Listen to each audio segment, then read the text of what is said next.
ላይ ኮኔ ልሰብሩት ነው እና ገባኝ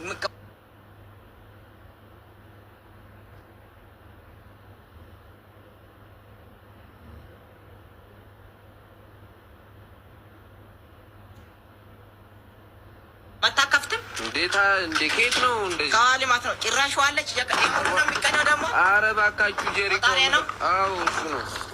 ስንት ከፈልኩ የዛሬ ወር 300 ብር ነው የከፈልነው ሌባ 300 ምናምን ትላለህ ሁሉ እየቀዳ የቆጠረው አጭበርባሪ ዝም በል ዳረ ወንድሜ ጀሪኮ ነው ባክ ምን ይሆናል የት ነው ዋናው ቆጣሪ ቀጠልከው ዋናው ከዛን ይቀጥል እዛ ነው ይቆረጠው በጥሰዋን ከዋናው አረ ለምንድን ነው የሚቆረጠው ወንድም እንደዚህ አቂም ታሳያለህ ታዲያ አሁን 9500 ብር ቆጥሯል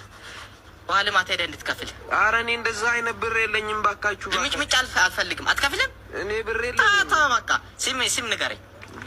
የምን ስም ንገረኝ ያወጣህበትን አቶ ካሳሁን ነው የወጣበት ስም አቶ ካሳሁን ውሃ ልማት ሄደህ ቃሌን ስጥ ከዋናው ተቆርጧል ቆጣሪም አሁን አሽጌ ሄዳለሁ ሌላ ንግግር አልፈልግም አረ ባካችሁ በል ዚሪክሪክ